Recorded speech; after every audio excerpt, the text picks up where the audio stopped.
Hello বন্ধুরা, আপনাদের সকলকে গেরক্স সেবা চ্যানেলে স্বাগত জানাই। গেরক্স সেবা চ্যানেলের পক্ষ থেকে আপনাদের সামনে আরেক নতুন ভিডিওর আপডেট নিয়ে এসেছি। তা হচ্ছে পুরাতন ভোটার লিস্ট। আপনারা যদি পুরাতন ভোটার লিস্ট ডাউনলোড করতে চান তো কিভাবে করবেন সেই ভিডিওই আমি আজকে আপনাদের দেখাবো।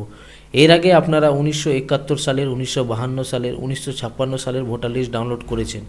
এবার আপনারা 1994 সালের ও 1995 সালের কীভাবে ভোটার লিস্ট ডাউনলোড করতে পারবেন, তো সেই নিয়ে এই ভিডিওটি। তো আপনারা সরাসরি যে পোর্টালটি আমি খুলে রেখেছি, director of state archive, department of higher education, government of West Bengal, এই পোর্টালে চলে আসবেন আপনারা। আমি ডিসক্রিপশনে লিঙ্কটি দিয়ে দেবো, সেখান থেকেও আপনারা সরাসরি আসতে পারেন।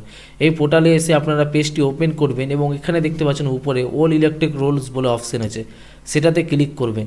সেটাতে ক্লিক করলে আপনাদের সামনে আরেকটি নতুন পেজ ওপেন হবে।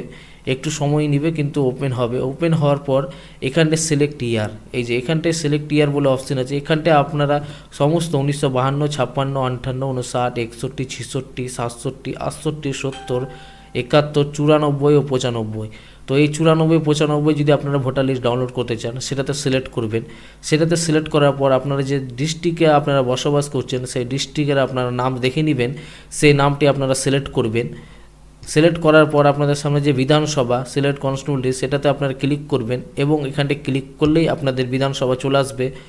আপনি যদি মেদিনীপুর হয়ে থাকেন মেদিনীপুর, অথচ জলপাইগুড়ি, হাওড়া, হুগলি, কোচবিহার, বর্ধমান, বাঁকুড়া সমস্ত রকম ডিস্ট্রিক্ট দেওয়া আছে। সেই ডিস্ট্রিক্টের আপনারা সিলেক্ট করে এখানে আপনারা অ্যাসেম্বলি সিলেক্ট করে নেবেন এবং এখানটায় আপনার সিলেক্ট করার পর সার্চ বাটনে ক্লিক করবেন। সার্চ বাটনে ক্লিক করলে আপনাদের সামনে ক্লিক হিয়ার ডাউনলোড পার্ট 1, সেটাতে আপনারা ক্লিক করলে আপনাদের সামনে সরাসরি এখানে ডাউনলোড হতে থাকবে আপনার যে ভোটার লিস্টের পিডিএফ আছে সেটি। তো এখান থেকে আপনারা সরাসরি ভোটার লিস্টটি ডাউনলোড করতে পারবেন।